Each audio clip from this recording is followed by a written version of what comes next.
Actor Dean Cain, social media influencer and host right here on Newsmax, The Pulse, David Harris Jr. All right, Dean, why is it that the left thinks that sucking people in using A-listers, you know this better than anybody as one yourself, that will somehow get them votes?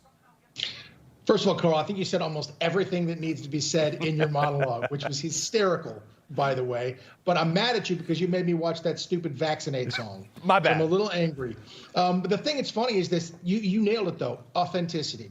And it's not authentic. The support, Kai Cenat exposing them, that other influencer exposing them for what they're doing, it's not unheard of for this to happen, but authenticity does not exist on that side of the campaign. It doesn't at all. And then President Trump sitting out there taking questions from anybody and taking it on. We haven't seen that from Kamala Harris. We see influencers doing their thing. It's like, I mean, let's be honest, the mainstream media is another arm of the DNC, and they're just putting it out there. If we're an actor, we endorse a product, we're supposed to say this is a paid endorsement. Right. I wish influencers would do it as well, but I love the fact that they're just showing what the Democratic Party is trying to do, which is be inauthentic, buy votes, and hide their candidate. Yeah. Well, David, you know, you're one of the more successful social media influencers that I know, at least. And look, people will pay for certain things, and that's okay. But if you're trying to sell yourself as authentic, I mean, you probably shouldn't be doing what the Harris campaign is doing.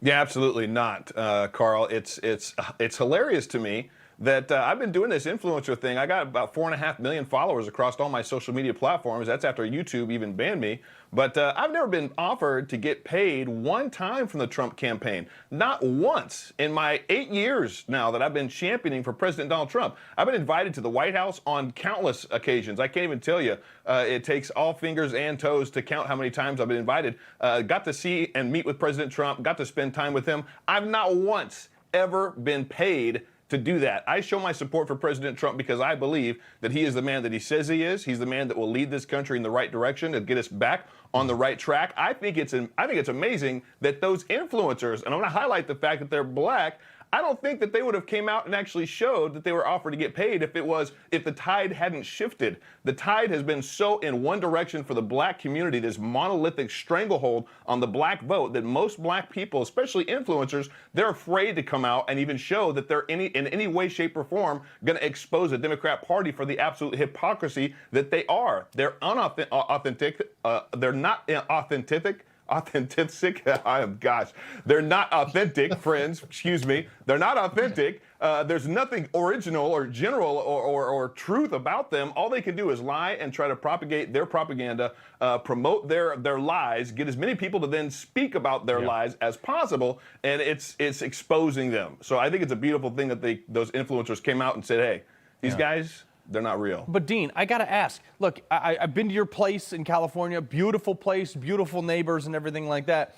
It's shocking to me, though, that a bunch of people that you work with in your industry that make tons of dough would go up there and stump for a bunch of people who are like, yeah, we got to tax the rich.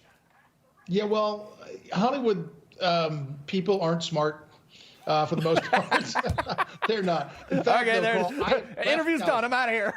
I left California. I now live in Nevada because I couldn't stand the policies in California. It just got insane. So I live in Henderson, Nevada now, and I absolutely love it. But you know that it's intoxicating for celebs to be out there and go, hey, you know, I'm stepping up here with the presidential candidate, et cetera, as long as it's not Donald Trump. But they will go out there and say these things without any remorse, without even thinking twice. It's a very emotional group.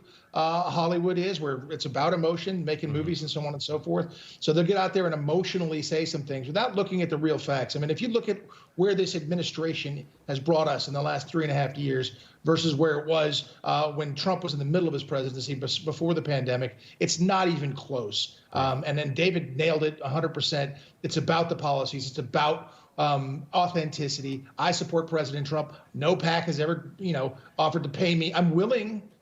I'll expose, I'll say I've been paid to do this, but I'm doing it anyway. Yeah. And I have been for the last 8 years. Yeah. David Harris, last 30 seconds to you, sir.